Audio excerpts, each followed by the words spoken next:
Assalamualaikum warahmatullahi wabarakatuh. Nama saya Desi Ramadhani Ismaya Putri. Di sini saya akan menjelaskan bab 3 tentang hukum perusahaan. Perkumpulan adalah induk atau bentuk asal dari segala bentuk persekutuan yang bergerak dalam dunia bisnis atau dunia usaha.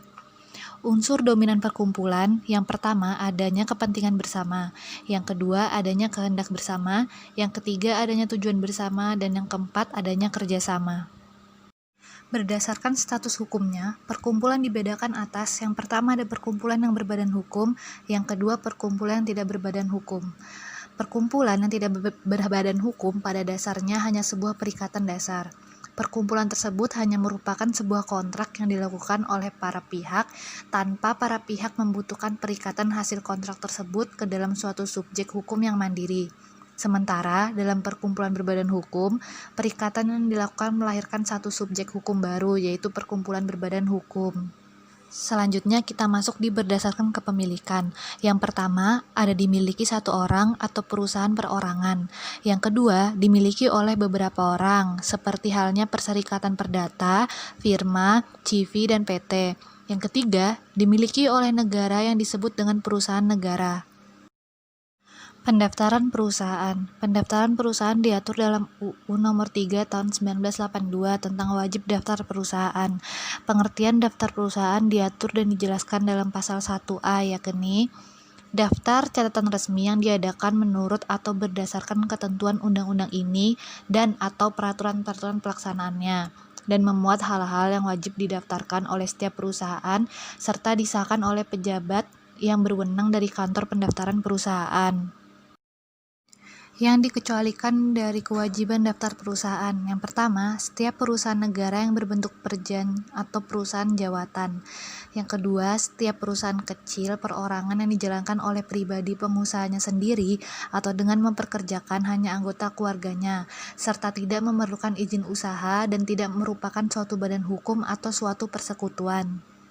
Selanjutnya kita masuk di bentuk-bentuk perusahaan. Yang pertama ada perserikatan perdata. Burgerlijk Maatschap, bahasa Belanda, atau partnership dalam bahasa Inggris adalah perjanjian antara dua orang atau lebih yang mengikatkan diri untuk memasukkan sesuatu ke dalam perserikatan dengan maksud untuk membagi keuntungan atau manfaat yang diperoleh karenanya, menurut pasal 1618 KUH Perdata. Berakhirnya Maatschap, pasal 1646 KUH Perdata. Hancurnya benda atau objek Maatschap. Pengakhiran oleh salah seorang anggota. Selanjutnya pengakhiran oleh hakim dengan alasan sah. Selanjutnya selesainya perbuatan-perbuatan untuk mendapatkan manfaat Maatschap. Selanjutnya ada kepailitan salah seorang sekutu. Lalu ada suara bulat dari seluruh sekutu. Berlakunya syarat bubar jika perjanjian pendirian diatur. Setelah pembubaran, diantaranya anggota Maatschap, pemisahan dan pembagian harta Maatschap. Yang kedua ada persekutuan firma atau FA. Firma atau partnership dalam bahasa Inggris atau Vennootschap onder firma dalam bahasa Belanda adalah tiap-tiap perserikatan perdata yang didirikan untuk menjalankan perusahaan dengan nama bersama. Firma merupakan perserikatan perdata khusus, yaitu yang pertama dapat memakai nama bersama, yang kedua mengenal sistem pertanggungjawaban pribadi untuk semua. Selanjutnya ada persekutuan komanditer atau CV, adalah persekutuan antara seorang atau lebih sekutu yang bertanggung jawab secara pribadi untuk seluruhnya pada satu pihak, dan seorang atau lebih sekutu yang hanya menyerahkan uang pada pihak lain. Selanjutnya ada PT, yaitu badan hukum yang merupakan persekutuan modal, didirikan berdasarkan perjanjian, melakukan kegiatan usaha dengan modal dasar yang seluruhnya terbagi dalam saham dan memenuhi persyaratan yang ditetapkan dalam undang-undang ini serta peraturan pelaksanaannya. Pasal 1 ayat 1 UU Nomor 40 Tahun 2007. Selanjutnya kita masuk di macam-macam PT. Macam-macam PT ada dua, yang pertama PT terbuka dan PT tertutup. PT terbuka adalah perseroan terbatas yang menjual saham-sahamnya kepada masyarakat. Setiap orang dapat memiliki atau membeli saham terbuka ini. Saham-saham tersebut dapat diperjualbelikan melalui pasar bursa atau pasar modal. Jenis saham yang dimiliki oleh PT terbuka adalah saham atas tunjuk, sehingga mudah dipindah tangankan dari satu orang kepada orang lainnya. Yang kedua, ada PT tertutup.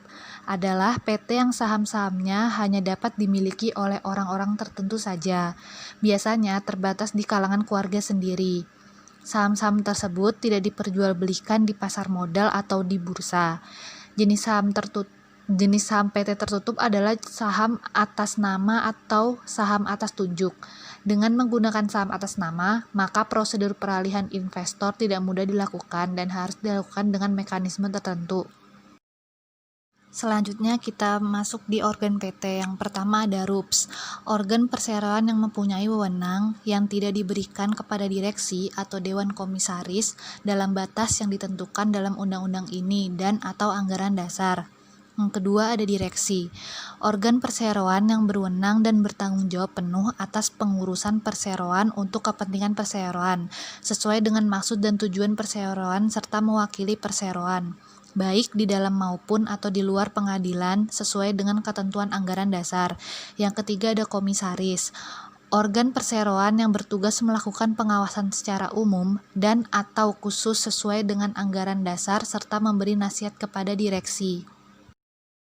Kita lanjut di bentuk-bentuk perusahaan selanjutnya, yaitu ada merger, adalah suatu perseroan atau lebih menggabung diri dengan perseroan yang telah ada, dengan pengertian bahwa perseroan yang menerima penggabungan tetap ada dan perseroan yang menggabungkan diri menjadi bubar.